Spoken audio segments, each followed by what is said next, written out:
శ్రీ గురుభ్యో నమః. శ్రీమద్భాగవతమునకు మాస్టారు ప్రసాదించిన వివరణను చెప్పుకుంటూ ఉన్నాము.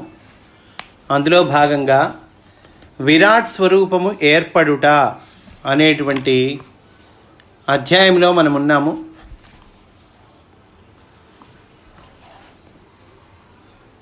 మైత్రేయ మహర్షి విదురునకు చెప్తూ ఉన్నాడు, తాను బుద్ధిగా వేరేయుండి వాక్కునకు అధిపతిగా నివసించి హృదయముతో కలిసి తన ఆధారము తానే ఏర్పరచుకొనెను. విరాట్ పురుషుడండి.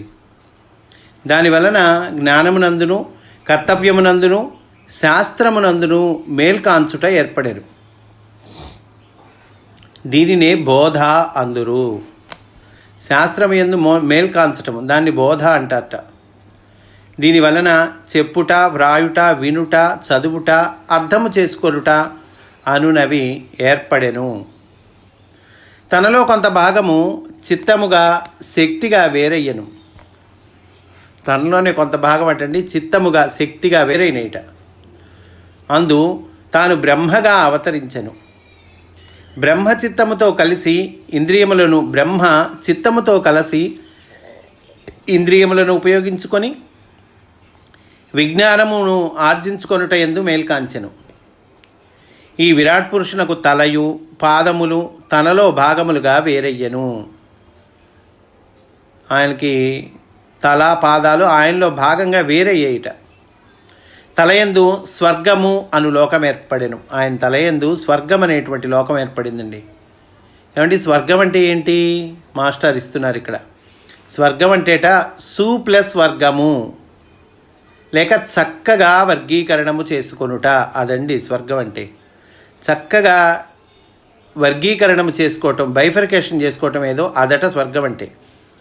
ఈ లోకమునందు జీవుడుగా దేవుడు వసించుట వలన దేవతలు మనలో శక్తులుగా పనిచేయుట, ఇంద్రియములను మనస్సును మున్నగు వానిని దేహము ఉపయోగించుకొనుట, సృష్టిలో తానొకడుగా ప్రవర్తించి ఆనందము పొందుట సాధ్యమగును. పాదముల యందు భూమి సృష్టింపబడెను. విరాట్ పురుషుడండి. ఆయన పాదాల యందు భూమి సృష్టింపబడిందట. అంటే ఏంటి అనగా భౌతిక పదార్థము మన భూగోళముగా ఏర్పడుటయే. ఆ భౌతిక పదార్థము అది భూగోళంగా ఏర్పడటం అనేటువంటిది ఈ పాదముల యందు భూమి సృష్టింపబడెను అని అంటే అర్థం అది.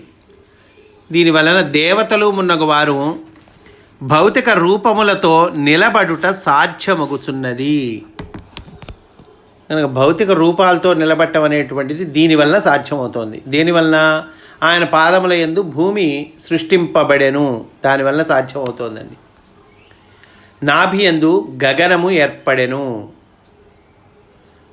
ఒక విరాట్ పురుషుని నాభి యందు గగనం ఏర్పడిందటండి. నాభి అనగా బొడ్డు. మాస్టర్ చెప్తున్నారు ఇక్కడ. ఇది కేంద్రము, సెంటర్. దీనికి మన దేహము నిలబడి ఉన్న చోటుతో సంధానము ద్వారం ఏర్పడును. మన దేహం నిలబడి ఉన్న చోటు స్పేస్ ఉంది కదండి, ఎక్కడైతే నిలబడి ఉంటుందో ఆ స్పేస్తో ఈ కేంద్రము అంటే నాభి సంధానం ఏర్పడుతుందట. దాంతో చోటునకును మనకును గల సంబంధం ఏర్పడును. దీనివలన వెలుపల నుండి దేహంలోకి స్వీకరింపబడవలసిన పంచభూతములకును దారి ఏర్పడును. ఈ సెంటర్ కేంద్రము నాభి అని ఏదైతే అంటున్నామో మనము, దానివలన బయట నుంచి దేహంలోకి స్వీకరింపబడవలసిన పంచభూతములకు దారి ఏర్పడుతుందటండి. ఉదాహరణకు నాభి ప్రభావమున ఆకలి దప్పులు ఏర్పడి అన్నపానీయములు స్వీకరింతుము.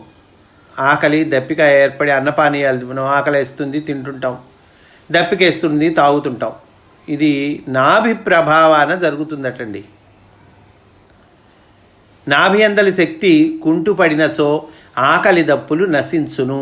నాభి అందలి కనుక శక్తి తగ్గిపోతే ఆకలి దప్పికలు నశిస్తాయి, జీవి మరణించును. మరియు జీవి దేహమును విడిచినప్పుడు నాభి దగ్గర ముడి విప్పబడును. అదండి జీవి దేహాన్ని విడిచేటప్పుడు అటండి నాభి దగ్గర ముడి విప్పబడుతుందట, ముడి ఉంటుందట నాభి దగ్గర. వానితో దేహంలోని పంచభూతములు వేరై ఎవరి స్థానములకు వారు సర్దుకొనురు. ఆ నాభి దగ్గర ఉన్నటువంటి ఆ ముడి గనక విప్పబడితే దేహంలోని పంచభూతాలు వేరైపోయి ఎవరి స్థానంలోకి వాళ్ళు సర్దుకుంటారు. అప్పుడు వీళ్ళేడు సరిపోయాడు అంటారు. అప్పుడు అది సత్వగుణము పై చెప్పిన వానిలో పనిచేయుచున్నప్పుడు దేవతలు ఏర్పడుతున్నారు. వారు స్వర్గమున నివాసం ఏర్పరచుకొని తల యందు పనిచేయుచున్నారు. స్వర్గం అనుకుంటాం కదండి. ఏంటి ఆ స్వర్గం ఎట్లా ఏర్పడుతుంది? సత్వగుణము పై చెప్పిన వానిలో పనిచేయుచున్నప్పుడు అప్పుడు దేవతలు ఏర్పడతారు. వాళ్ళు స్వర్గమున నివాసం ఏర్పరచుకొని అంటే తల యందు పనిచేస్తూ ఉంటారు.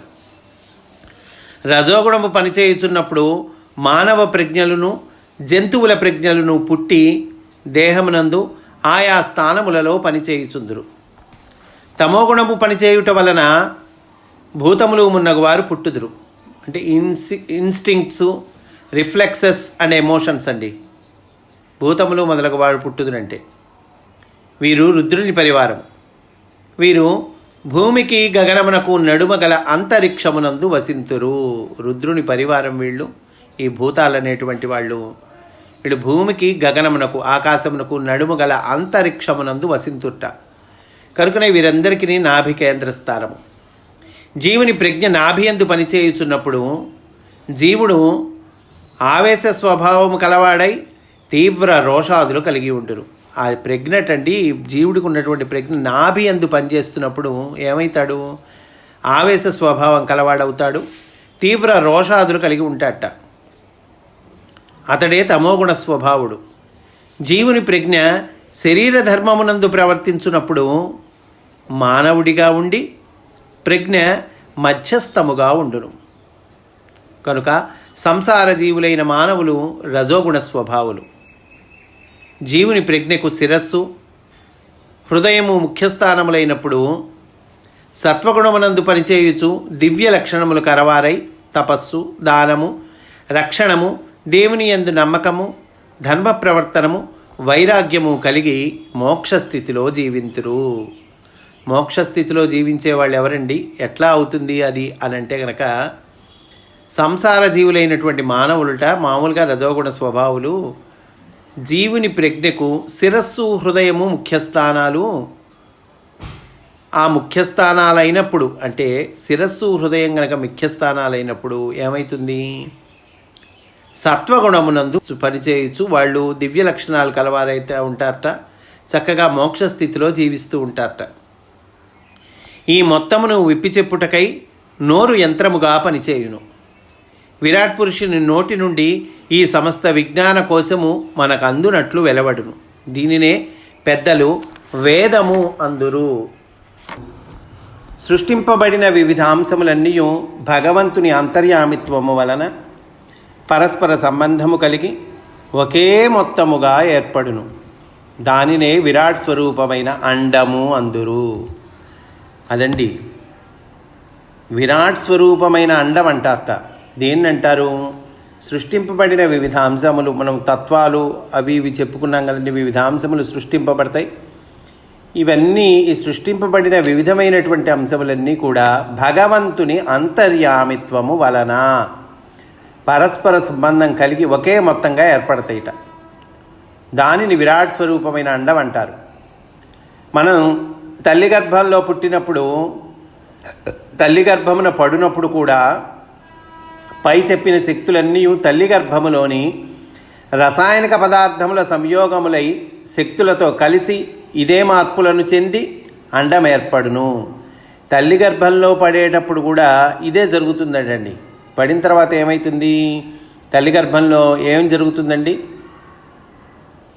పై చెప్పిన శక్తులన్నీ కూడా తల్లి గర్భంలోని రసాయనిక పదార్థముల సంయోగాలతో ఏమవుతుంది? శక్తులతో కలిసి మార్పులను చెంది అండం ఏర్పడుతుంది. జీవుడికి ఈ విధంగా ఏర్పడిన అండాన్ని పిండము అంటారు. దాన్నేమో విరాట్ స్వరూపమైన అండం అంటున్నాం. మానవ గర్భంలో జీవుడికి ఈ విధంగా ఏర్పడిన అండాన్ని మనం పిండము అంటున్నాం. సృష్టి మొత్తమునకు ఏర్పడిన దానిని విరాట్ అందురు. మానవ గర్భంలో ఉన్నదాన్నేమో ఏర్పడిన దాన్నేమో పిండం అంటున్నామండి. సృష్టి మొత్తానికి ఏర్పడిన దాన్నేమో విరాట్ అంటున్నాం. అదండి తేడా. సృష్టి మొత్తానికి మానవ గర్భంలో జీవుడు ఒకే జీవుడు ఏర్పడటానికి తేడా అది. రెండింటిలోనూ జరుగు మార్పులు ఒక్కటియే. రెండింటిలో జరిగే మార్పులు ఒకటేటండి. రెండును ఒకే విధముగా పెరుగును. జాగ్రత్త గుర్తుపెట్టుకోవాలండి. విరాట్లో కూడా అదే, మానవ గర్భంలో ఉన్న పిండంలో కూడా అదే, ఒకే విధంగా పెరుగుతాయిట. రెండిట్లో జరిగే మార్పులు ఒకటేట. అండము విరాట్ స్వరూపముగా పెరుగుటకు 1000 దివ్య సంవత్సరములు పట్టును. అండము విరాట్ స్వరూపంగా పెరగటానికి 1000 దివ్య సంవత్సరాలు పడతాయిట. తల్లి గర్భంలో మానవ శరీర పిండము పెరుగుటకు 10 మాసములు పట్టును. అదే తల్లి గర్భంలో అయితే కనుక 10 మాసాలు పడుతుంది. మనకు తెలుసు కదండి, 9 నెలల నుండి 10వ నెలలో జననం జరుగుతుంది. అండమునందుగల పురుషుడు అండమును వేరువేరు భాగములుగా ఏర్పరచుకొనును. అండమునందుగల పురుషుడు అండాన్ని వేరువేరు భాగాలుగా ఏర్పరచుకుంటాడు. మొదట వెన్నుముక ఏర్పడుతుంది, క్రిందకు కాడగా దిగును. వెన్నుముక ఏర్పడి క్రింద కాడగా దిగుతుందండి. ఇది 2వ నెలలో జరుగుతుంది, అంటే మానవ గర్భంలో. కనుక ద్వితీయ స్కందమున దీని వలననే బ్రహ్మ పద్మనాళములోనికి దిగి లోతులు చూచుటకు యత్నించి మరలా పైకి వచ్చుట చెప్పబడినది. మానవ గర్భంలో 2వ మాసంలో వెన్నుముక ఏర్పడుతుంది, అది కిందకు కాడగా దిగుతుంది. కరెక్ట్గా భాగవతంలో 2వ స్కందంలోనే అండి, ద్వితీయ స్కందంలోనే బ్రహ్మ పద్మనాళంలోనికి దిగటం, లోతుల చూచుటకు యత్నించటం, మరలా పైకి రావటం చెప్పబడింది. అంటే మానవ గర్భంలో జరిగేటువంటి కథే కదయ్యా అని అంటూ ఉన్నారు. ఇక మిగిలిన విభాగము తృతీయ మాసము నుండి వరుసగా ఏర్పడును. కనుక తృతీయ స్కందమున వర్ణింపబడినది. మొదట నోరుగా పనిచేయవలసిన అన్నము ఏర్పడును, దానికి అధిపతి అగ్ని. అటుపైన కన్నులు ఏర్పడును, వానికి అధిపతి సూర్యుడు. తరువాత చర్మం ఏర్పడును, దానికి అధిపతి వాయువు. తరువాత చెవులు ఏర్పడును, దానికి అధిపతి అచ్యుతుడు. ఎవరు దేనికి అధిపతి చెప్తున్నారండి, జాగ్రత్త గుర్తుపెట్టుకోవాలి. తర్వాత చెవులు ఏర్పడును, దానికి అధిపతి అచ్యుతుడు. కొన్ని గ్రంథములందు ఇతడు బృహస్పతి అని చెప్పబడినది. అటుపైన నోటికి దౌడలు ఏర్పడును, పై దౌడలో అంగిలి ఏర్పడును, దానికి అధిపతి వరుణుడు. అటుపైన నాసిక ఏర్పడును, నాసిక అంటే ముక్కండి, దానికి అధిపతులు అశ్విని దేవతలు.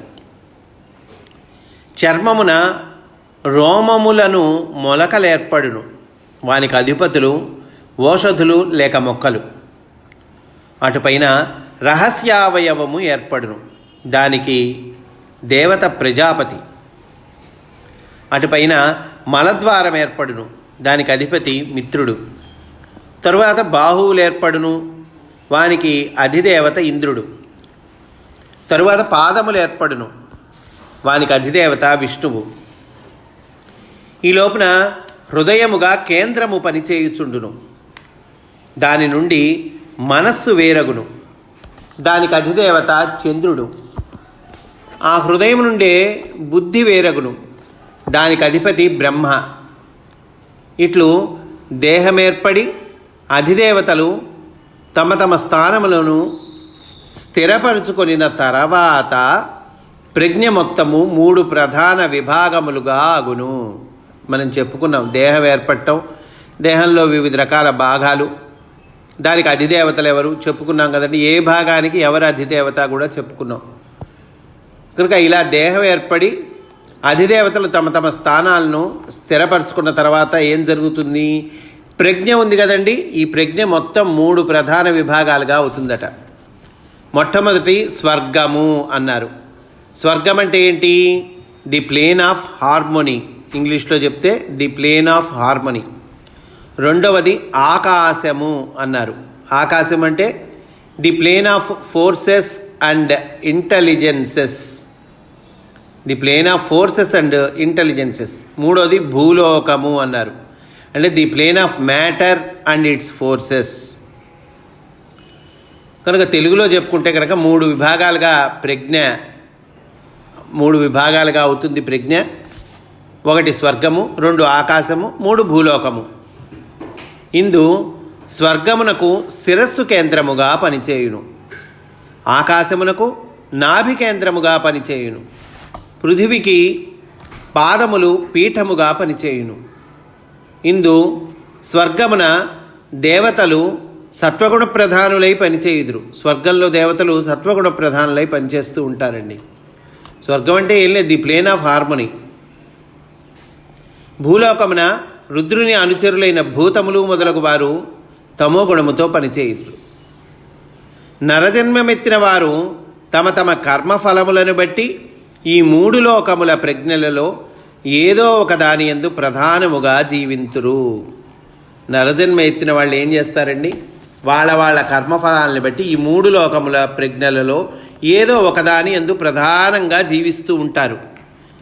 అప్పుడు వాళ్ళకి ఆయా స్వభావములు వ్యక్తమగుచుండును. అంటే స్వర్గము, ఆ ప్రజ్ఞ స్వర్గము ప్రధానంగా జీవించేవాళ్ళు, ఆకాశం ప్రధానంగా జీవించేవాళ్ళు, భూలోకం ప్రధానంగా జీవించేవాళ్ళు, అట్లా చెప్పుకోవచ్చండి మనం. ఈ స్వర్గానికేమో శిరస్సు కేంద్రము, ఆకాశములకేమో నాభి కేంద్రంగా పనిచేస్తుంది, పృథివికేమో పాదములు పీఠముగా పనిచేస్తాయి. అది ఇందు వర్ణింపబడిన దేవతలు, దేవతలు వర్ణింపబడ్డారు కదండి. మనం పై చెప్పుకున్నాం కదా, ఏ భాగానికి ఎవరు అధిపతులు చెప్పుకున్నాం కదండి. ఆ దేవతలు ఎవరు? అగ్ని, సూర్యుడు, వాయువు, అచ్యుతుడు లేక బృహస్పతి, వరుణుడు, అశ్విని దేవతలు, ఓషధులు, ప్రజాపతి, మిత్రుడు, ఇంద్రుడు, విష్ణువు, చంద్రుడు, రుద్రుడు, బ్రహ్మ. ఇట్లా మనం వరుసగా అంటే మన శరీర భాగాలు చెప్పుకున్నాం, వాటికి అధిదేవతలు ఎవరో చెప్పుకున్నాం. హృదయం నుండియే బుద్ధి వేరవుతుంది, దానికి అధిపతి బ్రహ్మ అని చెప్పుకున్నాం కదండి. అట్లా అన్నమాట. వీళ్ళు మొత్తం 14. ఈ 14 బ్రహ్మాండమున విశ్వే దేవతలై పనిచేయుదురు.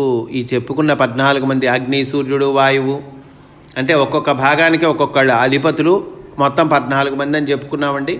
ఈ 14 మంది అటండి బ్రహ్మాండమున విశ్వే దేవతలై పనిచేస్తారట. వారే జీవుల శరీరమున తమ అంశములతో పనిచేయుదురు. బ్రహ్మాండంలో ఏమో విశ్వే దేవతలై పనిచేస్తారు, వాళ్లే మళ్ళీ జీవుల శరీరమున తమ అంశలతో పనిచేస్తారు. విరాట్ పురుషుని దేహమైన బ్రహ్మాండమునందు పనిచేయువారు బ్రహ్మాండ దేవతలనియు, మన దేహములందు పనిచేయువారు పిండాండ దేవతలనియు తెలియబడుదురు. వీళ్ళ పేర్లు తేడా ఉందండి, వాళ్లే పనిచేస్తారు. కానీ వీళ్ళు విరాట్ పురుషుని దేహమైనటువంటి బ్రహ్మాండందు పనిచేసే వాళ్ళనేమో బ్రహ్మాండ దేవతలు అంటున్నారు. పై చెప్పబడిన వారిలో అధిదేవతలుగా పనిచేయు వారందరూ తమ తమ ప్రజ్ఞలను అంశలుగా నిలిపి పనిచేయుచుందురు. ఇంద్రియములుగను పంచభూతములలోని ద్రవ్యముగను పనిచేయుటకు నిర్ణయింపబడిన వారు తమ ప్రజ్ఞలను ఉపసంహరించుకొని ద్రవ్యాదులుగా, అణువులు మొదలగు వానిగా వాని ప్రవర్తనల ధర్మములుగా వ్యవహరింతురు. ఇట్లు వ్యవహరించు వారిని పితృదేవతలు అందురు. అదండి పితృదేవతలు అంటారు వాళ్ళని. వీరు సౌర కుటుంబముల యొక్కయు, గ్రహముల యొక్కయు, అణువుల యొక్కయు, జీవుల యొక్కయు నిర్మాణము, గర్భధారణము, జననము అను పనులను నిర్వర్తించుచుందురు. ఈ పితృదేవతలు ఈ పనులు చేస్తూ ఉంటారండి. కనుక విరాట్ పురుషుడు ఏర్పడుట, విరాట్ స్వరూపము ఏర్పడుట అనేటువంటి అంశంలో ఉన్నాం మనము. రేపు కూడా ఈ అంశంలోని విశేషాలను మనము చెప్పుకుందాము అని సవినయంగా మనవి చేసుకుంటూ, స్వస్తి. వాసుదేవ.